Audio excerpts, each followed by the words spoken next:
So today we are going to talk about critical race theory.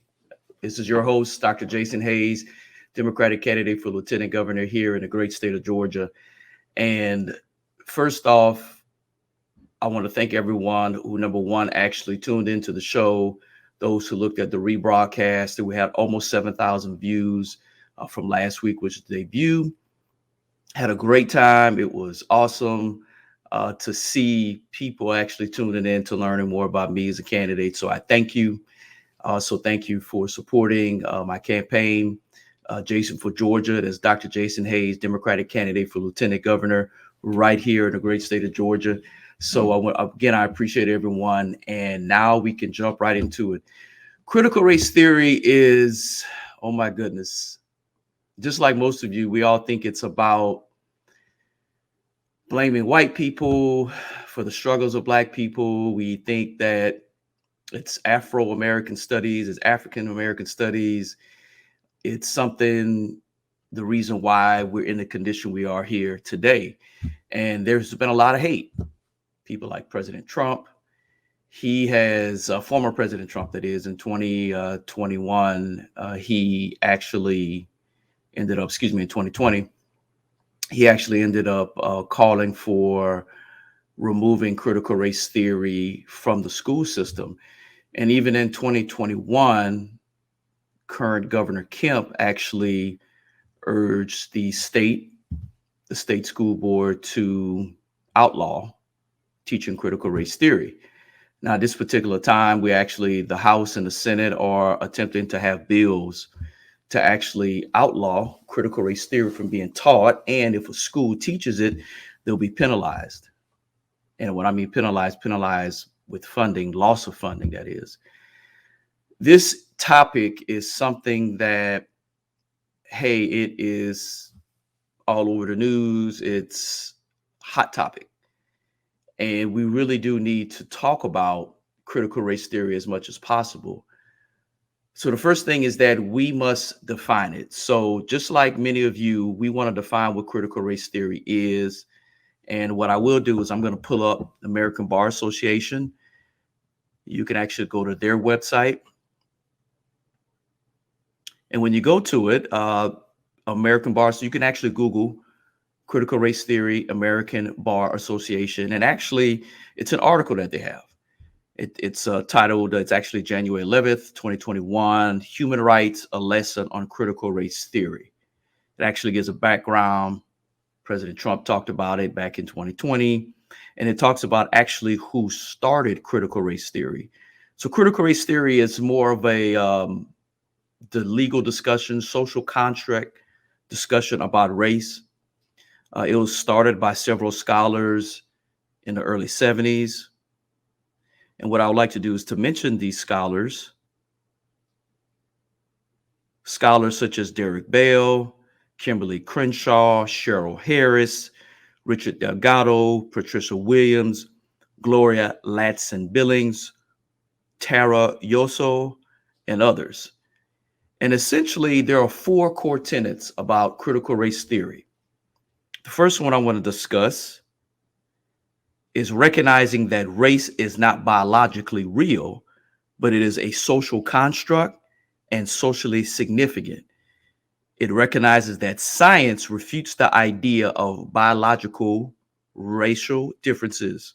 And according to scholars Richard Delgado and Jean Stefancic, race is a product of social thought and is not connected to biological reality. So when we think about this, the question comes up, what does this really mean? Race. We're all a part of the human race. Black people, white people, Latino, Asian, we have differences, but we all have pretty much the same DNA. Differences may be in skin color. Somebody, myself being a Black person, have more melanin than someone else. My genes may be deemed as more dominant. Someone else, Caucasian, they say sometimes their genes may be recessive. those are some biological things that you can look at. But at the end of the day, we're all the same race, the same human race. So the question is, why has black versus white been an issue? I think back and look at history. When we look at American history, we talk about differences. A lot of us sometimes go back and talk about slavery. We even go back and talk about what happened after slavery, Jim Crow era. And if you notice, this has all been rooted in white supremacy. One race having supposedly superiority over another race. And if you look at slavery, and some people say, well, you need to forget about slavery. It happened a long time ago. Well, slavery, it happened. Whether if you say that black people were brought over from West Africa, or whether we were already here as the indigenous Niji, slavery occurred, indentured servitude occurred. And at the end of the day, slavery was about labor. Slavery was about land, agriculture, land being stolen. So when we talk about when slavery ended, supposedly with the Emancipation Proclamation and also Juneteenth, did slavery really end? Those of us who are scholars say no. It actually took on a different form. Some of the forms came in through the prison industrial complex, black codes, laws created to help suppress black excellence. If you didn't have a job, vagrancy laws created so you were put on these quote unquote camps, basically prison camps. And this just continues, so forth and so on. Also, when you look at the rise of black excellence, post-Reconstruction era, there was a rise of black excellence. I mentioned Oscarville last week. I also mentioned Tulsa, Oklahoma, the Greenwood District. Many cities had black excellence. We had senators, U.S. representatives. We had a lot of great things going on, our own community, our own economic system, voting rights. So the question comes into play was, why was race pushed on, focused on? Social construct, white supremacy. When we think about that, some people get upset. They think about critical race theory as blaming white people. No one's blaming white people, but we're talking about a system that's in place that focuses on race by saying, because you're white, you're better. It is not you, it's the system. Case in point, I'm a football fan, love football. And there is a lawsuit brought on by former head coach of the Miami Dolphins, Brian Flores, a 40-year-old gentleman, great skill set as a coach. He was a former college athlete, was under Bill Belichick in the NFL, rose to the rank of defensive coordinator, became head coach of the Miami Dolphins, that is owned by Stephen Ross. He's a billionaire. He's from the University of Michigan. He has multiple businesses, so he owns the team. There was a narrative that was put out about Brian Flores right when he got fired, that he couldn't get along with people, couldn't work. So it was like, wow, what's going on? He had 2 winning seasons, 2 out of the 3 seasons he was there. Players raved about him. They loved him. So why is this being put out? Well, lo and behold, a couple of days ago, or last week actually, Brian Flores is in the mix for multiple head coaching jobs in the NFL, including the New Orleans Saints, Houston, Texans, Denver Broncos, New York Giants. He gets a text message from his former employer, Bill Belichick, saying, oh, congratulations on the job. New York Giants, you're going to love it. Well, Brian Flores said, well, hey, my interview isn't until Thursday. Brian Flores, who's a black man, said, well, coach, do you mean Brian Daboll, who was the offensive coordinator of Buffalo Bills? Then Bill Belichick says, "Oh my God," explicitive. He messed up. I meant Brian Dayball. I'm sorry. Well, right then and there, the mood changed in the text, and Brian Flores got off the text. Next couple of days, lawsuit was filed. Those of you who don't know, the NFL is just like multiple corporations and also disciplines across the United States of America. It's a multi-billion-dollar, get this, tax-exempt organization. Many of you are aware of what happened with the situation with Colin Kaepernick, who brought what we like to say eyes on the social injustices here in the United States of America. Well, what Brian Flores is doing, he filed a lawsuit against the NFL saying that their hiring practices are flawed, and essentially it's made a sham of him and other Black people, minorities, who are looking to get jobs as head coaches. NFL has 70% of its players are Black, where only one head coach is Black, and they maybe have less than 5 general managers, no owners. So in order to break through this glass ceiling, we need to have better representation in leadership positions. So the question comes into play is, and for some people, they're saying, well, Doc, it should be about meritocracy. You're right, it should be. But what's happened in the NFL is what has happened in society forever. You're good enough to be a laborer, but you're not good enough to be the quarterback. You're not good enough to be the owner, the president, the general manager. And it goes to the old stereotype that Black people aren't smart enough. This is why the Rooney Rule was put into place as a part of the Fritz Pollard Alliance to try to get more minority representation in positions of leadership. Unfortunately, what happens is that these teams know who they want to hire, so they just go through the process. The whole point of the Rooney Rule with the Fritz Pollard Alliance is to get good, qualified minority candidates in front of ownership so they can see that these individuals are qualified. Now, the ownership may or may not hire these individuals to be coaches or general managers, but they have them on file. They can see what they can do during an interview, and they can see what they've done in the past. Unfortunately, organizations like the Denver Broncos brought in Brian Flores for an interview. They were late, disheveled from a night of drinking the night before, and the same situation with the New York Giants. You already leaked to everyone who you're going to hire. So why did you bring in this young man? Social construct, race, white supremacy, the system. And this is what we're looking to break down, the system. So the next core tenet we want to talk about is in CRT, that's critical race theory, is the acknowledgement that racism is a normal feature of society and is embedded within systems and institutions, like the legal system, that replicate racial inequality. This dismisses the idea that racist incidents are aberrations, but instead are manifestations of structural and systemic racism. Well, I just gave an example about the Brian Flores situation. Again, I'm a big football fan. I'm in some groups on Facebook, and some people have basically said, oh my God, Brian Flores is a drama queen. Oh my God, he's just starting trouble.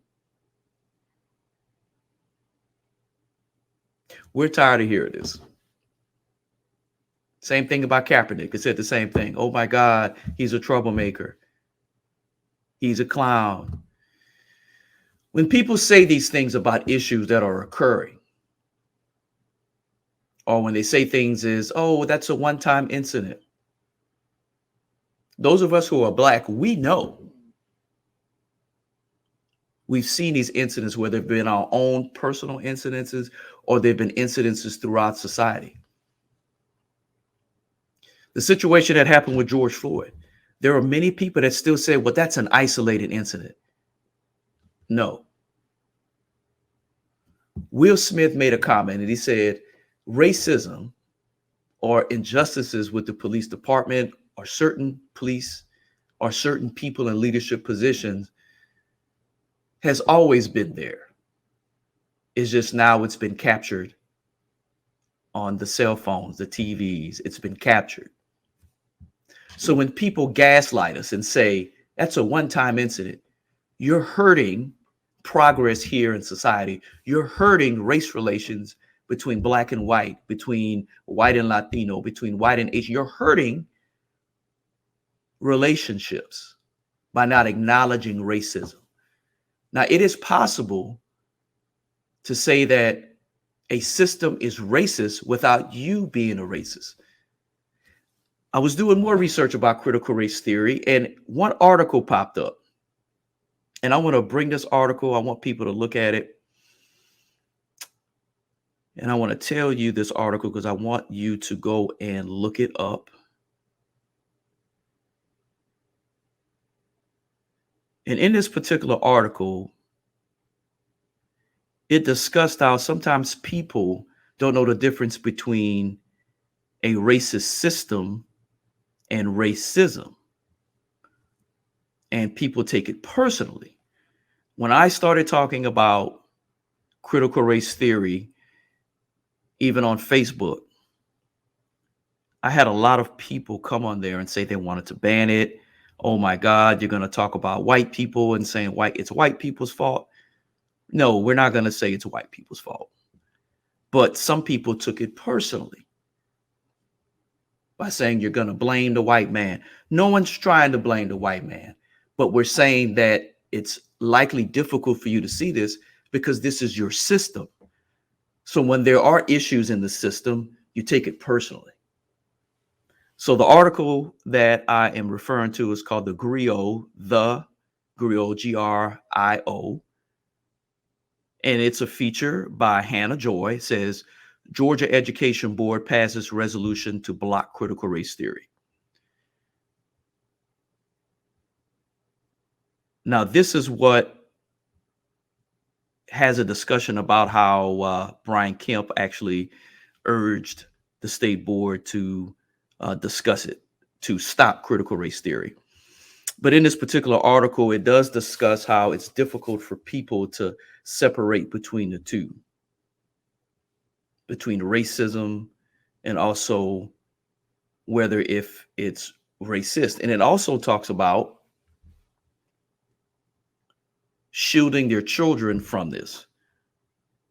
That is, shielding children from understanding that race is a social construct and that the system that we're in can actually cause us to have the continued issues that we have now. So we have got to do a better job in society at understanding that life isn't black and white. There are gray areas. So it's quite possible for you to not be a racist and to acknowledge that we're in a racist system. Corporate America, for example, very notorious. Mention the NFL. NFL is corporate America as well. Owners hire people that look like them.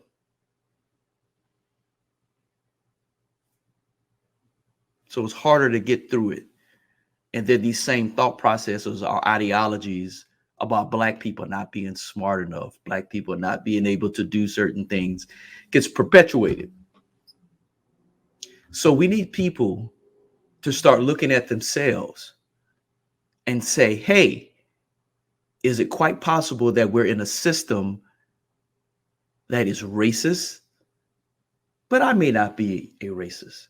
Now, if you start getting the feelings that, oh my God, I'm having some guilt, then you need to start evaluating why you're having guilt.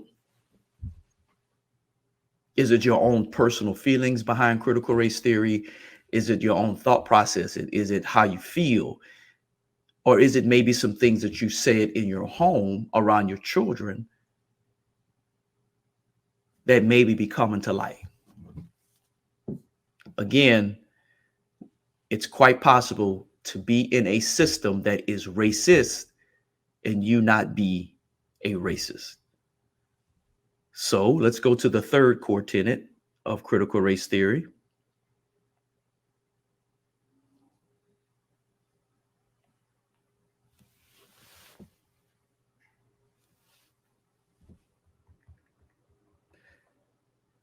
And while I'm waiting to bring this back up, I do want to mention that I'm sure many of you have heard that there's been an attack on HBCUs here in the state of Georgia, Fort Valley State, Spelman. There's also been an attack on Albany State. And I say attack, intimidation, bomb threat. I've been very vocal about this because I'm a graduate of Xavier University, which also received the bomb threat, and also Meharry Medical College. And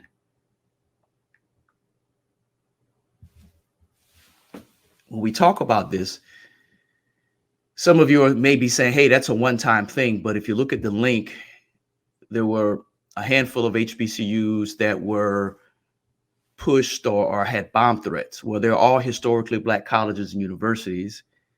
And this is something that's happened in the past. So that's acknowledging racism in society. That's acknowledging that people are attempting to intimidate centers of excellence. But if you've been following my Twitter, my Instagram, we see it, we acknowledge it, and we understand that it is a racist, cowardly, domestic, violent attack. And when I say domestic violent, just the threat of bombing, that is domestic violence. And I said domestic terrorism, I should say. Let me do a correction on myself. Domestic terrorism against historically Black college and university.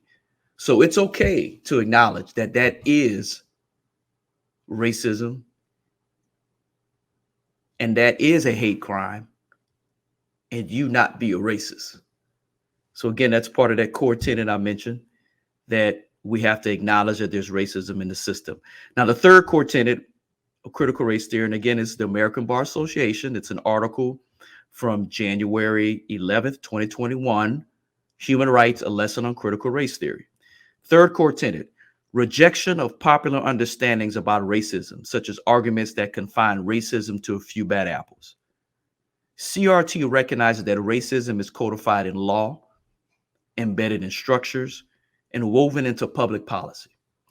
CRT rejects claims of meritocracy or color blindness. CRT recognizes that it is the systemic nature of racism that bears primary responsibility for reproducing racial inequality. So where have we heard this before? Police brutality. Again, I mentioned George Floyd.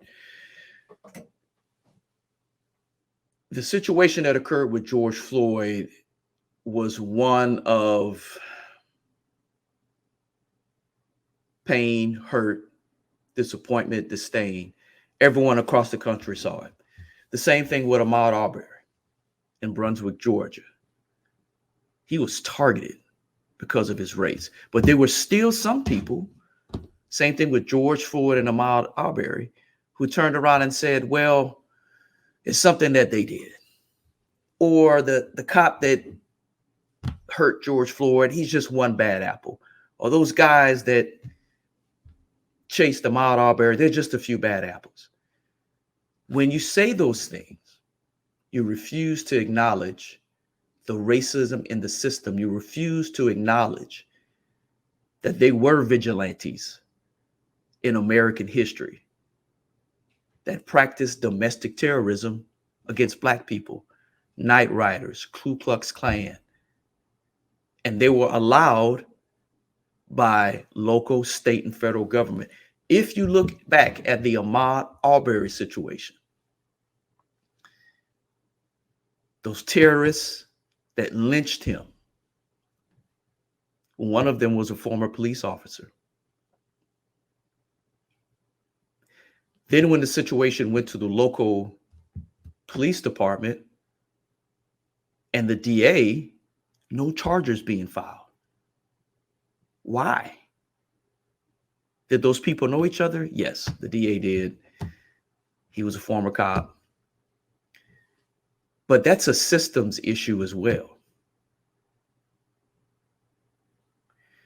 When we do not teach real American history, when we don't teach about black codes, when we don't teach about grandfather clauses, when we don't teach about attacks on the Greenwood district in Tulsa, Oklahoma, when we don't talk about Black Wall Street in Durham, North Carolina, when we don't talk about Oscarville, when we don't talk about cities, Black people's land being taken away from them by government agents. That's right, people sanctioned by the government. Ku Klux Klan, started by Southern white Democrats out of Pulaski, Tennessee, night riders. When we don't talk about that, we allow history to repeat itself. I had multiple discussions with people on my Facebook when we talk about the John Lewis Voting Rights Act, when we talk about critical race theory, and everyone keeps saying, that's the past, leave it where it is. You always want to blame the white man.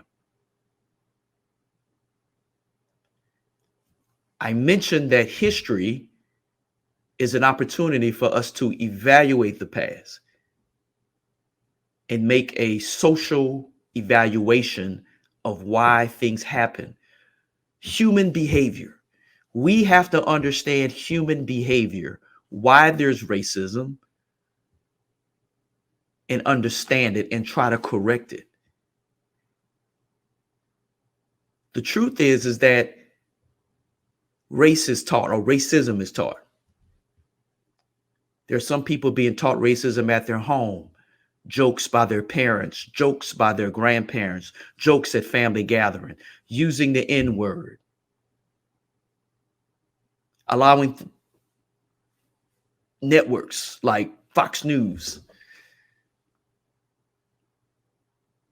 media sensationalism to let you think how Black people are, when most of the people who make these comments don't even have any Black friends. Or they may think they have Black friends, and that usually becomes the excuse. Or when we talk about racism, they call you a racist. There are people right now probably calling me a racist because we're talking about racism. That is not an excuse. We have to call out the system that we're in, and the people who are promoting white supremacy. If you really want people to be judged by the content of their character, as opposed to the color of their skin, start with self.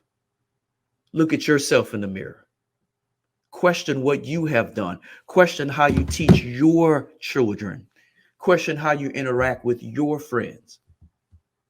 Do you make these stereotypical comments?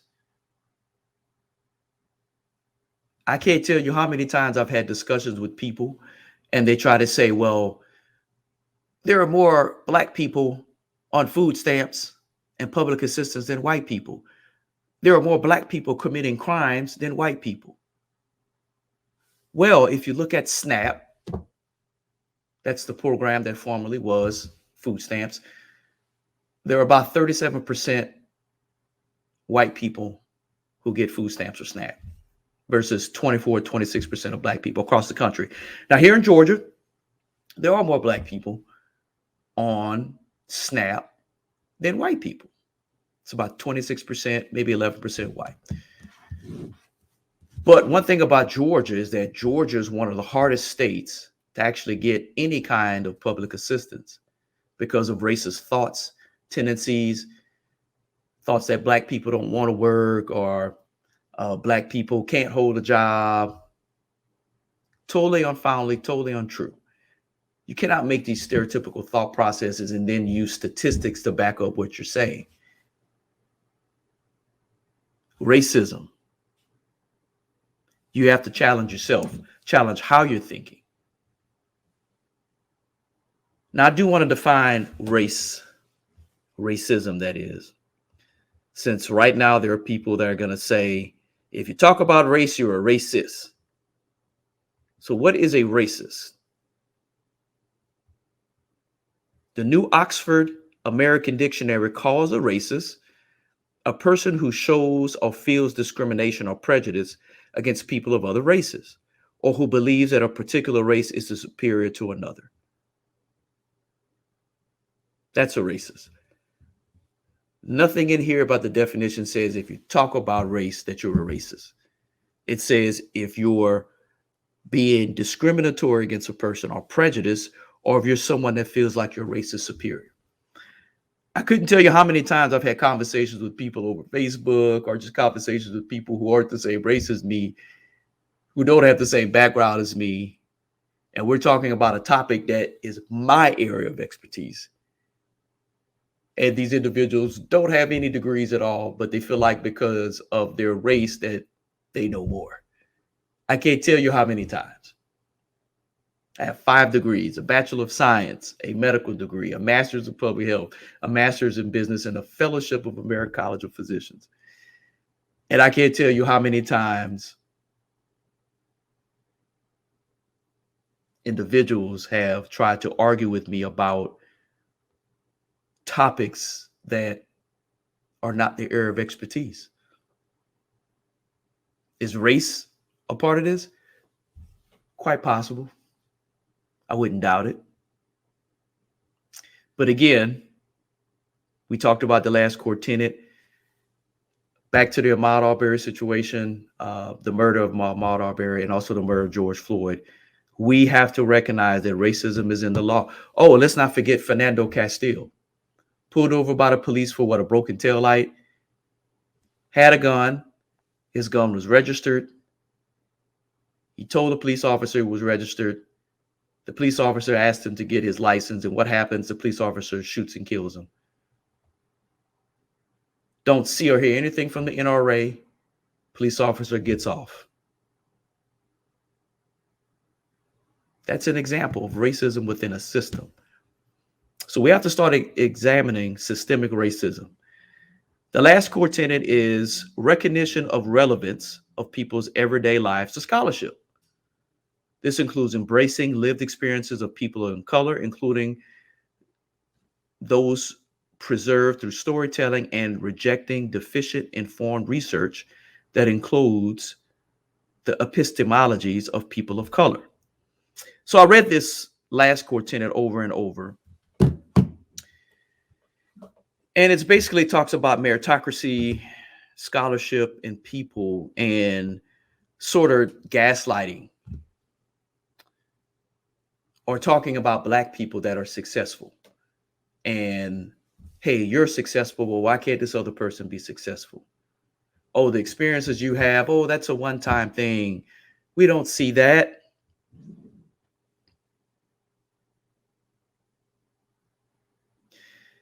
People have to understand that you cannot, as a non-Black person or in a system, you cannot tell a Black person how to feel in regards to the experiences they have. And you cannot look at their scholarship or their merit and say, well, you made it, why not others? I'm a medical doctor. I have my own small business. I have a master's in business, a master's in public health, a fellowship in American College of Physicians. You would say that I'm successful. But guess what? I too have been pulled over by police officers, and they weren't one-time incidences. Right now, there's some people thinking, well, you did something wrong, Doc. Whether if you did something right or wrong doesn't justify how you're being treated. First time I got pulled over by the police, I was 19, was speeding, should have just gotten a ticket and moved on. This guy made comments. Another time I got pulled over, I essentially was harassed, and if I made the wrong move, would be dead. Now, I am going to talk about this experience more in depth the next time that we have our next Beyond the Race program. And the next one, we're going to talk about the prison industrial complex, police reform, police misconduct. So we'll go in depth with that. But if I'm a person of color, which I am, and I'm telling you my experiences, you should not gaslight me and say that's all in my head. Oh my God, you're successful. That was a one-time thing. Or point to people in the ghettos of America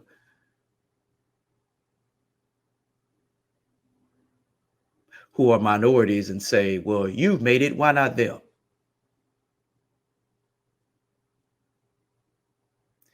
We need people to start looking at society as a whole. Look at your views of people, your views of people of color, your views of people who don't look like you. But if you're Black, Latino, Asian American, Chinese American, whether if you're part of the LGBTQ, whether if you're disabled or able, people have to start evaluating their personal views and also the system.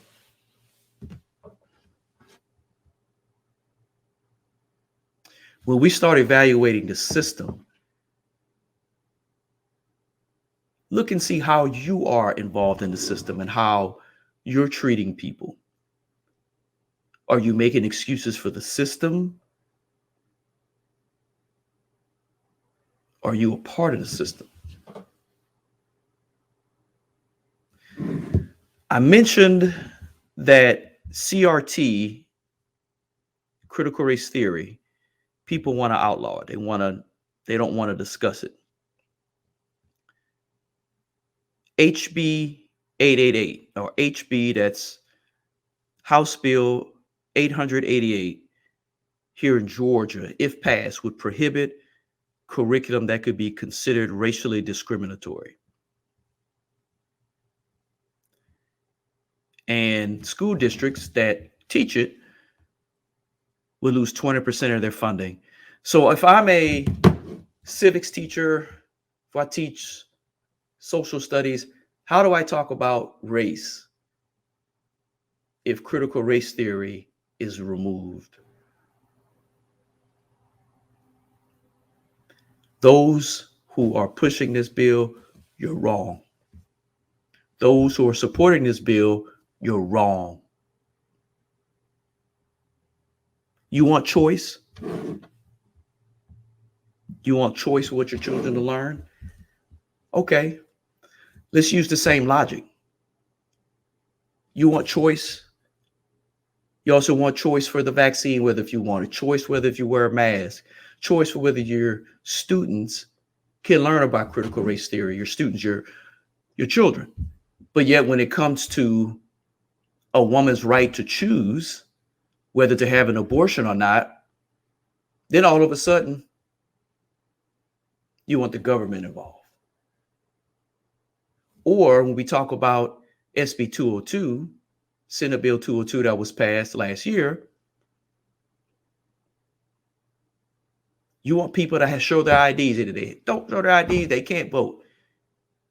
But yet you want permitless carry of a firearm. My point of bringing up these other examples is that you can't have it your way. You can't allow the law or the system to work for you one way and then work for you another. You have to decide that you want to be fair. And if you call yourself a constitutionalist, if you call yourself a Christian, or if you call yourself a spiritual person of the earth, you need to practice fairness. You can't have it your way. But I will tell you this. If critical race theory is banned here in Georgia and other states, I promise you, many of us in the Black community, we won't cry, we won't bat an eye. We're going to continue to teach our children. We're going to continue to show them what society is about. And we're going to make and continue to make strong, emotionally intelligent children who will have the ability to perform in any circle that there is. But for those of you who want to ban it and you're not doing your job at home, teaching your children to be tolerant of others, teaching your children about the past, teaching your children that race is a social construct and that white supremacy is wrong, you're hurting them and putting them in a difficult situation. Because what's going to happen is this: they're going to learn it one way or another.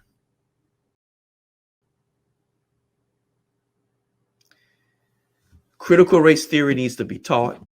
Young people need to learn about it. Older people need to learn about it. And older people also need to start challenging their mindset and their thought processes around race. Again, we're all a part of the human race. And some of you right now, I say, well, why you keep talking about race if we're all a part of the human race? We need to talk about race as a social construct and why we have situations that's going on right now. We've got to do a better job in corporate America. We have to make sure we improve what's going on with police reform, improve the prison industrial complex. We must stop the school to prison pipeline. We must have diversity with businesses. We must support all businesses, regardless of background. We must make sure that we have a utopian in society and that every generation that comes, that's with us now and after us, continues to deconstruct the thought processes about race. And we start treating people for their character and not the color of their skin.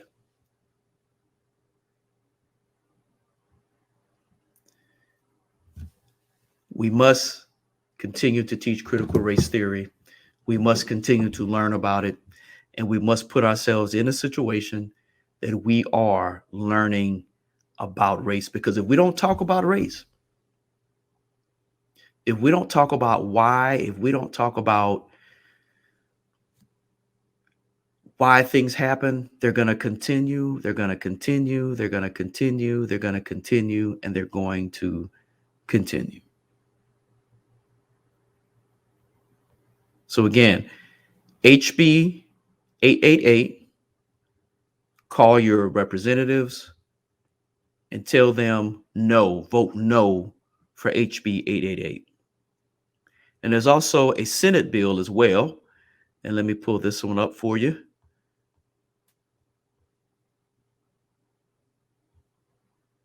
Senate Bill 377 will withhold up to 10% in state funding from violating school systems that teach critical race theory. So call your state senators and tell them to vote no against Senate Bill 377. That's Senate Bill 377 and House Bill 888. Again, critical race theory. I want you to go to American Bar Association.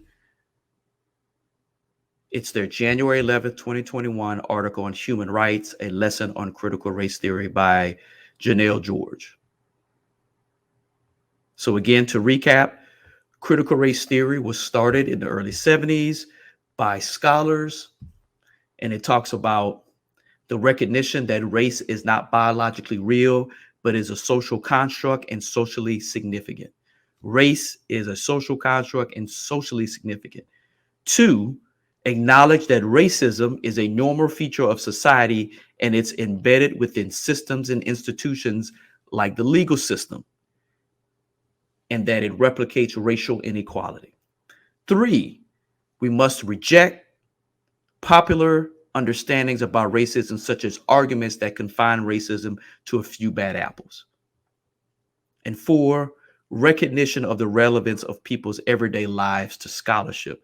And that includes embracing the lives of people of color, including what we do in terms of storytelling. And we must reject information that is ill-advised and deficient.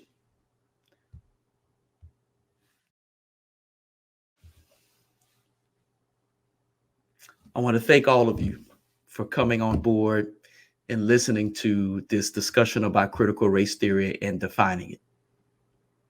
It's been educational for me. I hope it's been educational for you. And again, I encourage those, when we talk about critical race theory, again, it's a legal term, a social legal term. When we talk about it, we're not attacking white people. We're not targeting white people. We're just saying that there is racism within a system. And we're not saying that you're racist. But if you start having feelings of guilt, those are feelings that you must examine with the therapist, particularly with the therapist that is skilled in race relations, and examine your role. And it's up to you to have discussions with your children, your family members, and friends about race, and also to correct them. If you hear them saying the N word or making racially offensive jokes, you must correct them. And if something happens at your job, your church, or in your circle with friends, and if something happens to a friend of yours that is a person of color or a different background than you, listen to them, ask questions. Don't assume, but listen, learn, learn, and understand cause and effect. Just because you see a black person living in poverty, you should not think that a black person is poor and uneducated. Look at the cause. Is it generational poverty? Is it a situation that the person, maybe they just had bad luck? Or is it the wealth gap here in the United States of America? A system that started from slavery, Reconstruction era, post-Reconstruction era, Jim Crow, the Reagan years or Reaganomics, crack cocaine infiltrating the black community, heroin, guns being pumped into the black community, racial injustices in the school system, legal system, the housing system, environmental racism, interstates allowed to plow through black communities, Interstate 20, I-65, I-10. Go to any city and you see those interstate systems going right through the black community. Environmental racism. Look at the cause, then the effect. And for those who say, Doc, what are you doing to help improve things for your people? Doing a lot. I'm involved with organizations like the 100 Black Men, great people. They're individuals who are underground working with young men. And also there's the 100 Black Women working with young ladies. There's also organizations, Black Greek-lettered organizations who are working, volunteering in communities, big brothers, big sisters. We're doing our part. There are many of us who give back, we donate, we set up scholarships to help.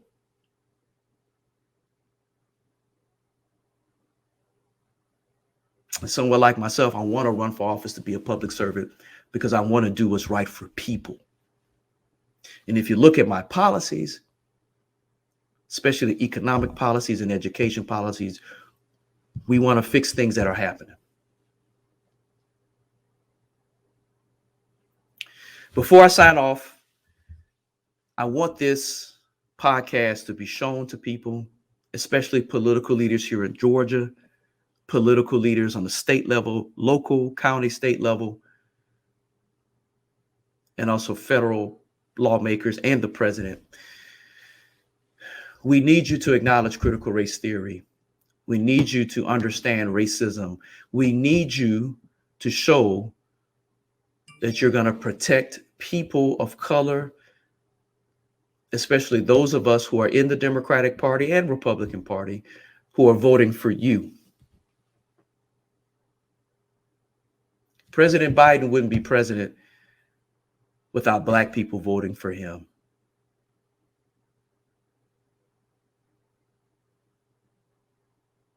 But yet every 4 years, we get a presidential candidate that comes on board and says they have a Black plan. But yet when things happen to us, We don't see people stepping up to the podium and saying, denouncing the racism. I'm still hurt that no one has gotten up and denounced the bomb threats to the historically black colleges, university. Haven't heard a peep. I maybe saw one lawmaker, Lucy McBath, acknowledge or make a comment. Second lawmaker, Raphael Warnock, graduate of Morehouse, make a comment about it. Haven't seen anyone else. And do correct me if someone else has made a comment. But this is what we're talking about. We're being taken for granted. But again, we're taking notes. We're standing up for ourselves. We will not be subjected to intimidation by people who are looking to intimidate centers of black excellence, the same way they attempted to intimidate Oscarville, Greenwood District of Tulsa, Durham, North Carolina. We're not accepting it, and you will not intimidate us. We're here.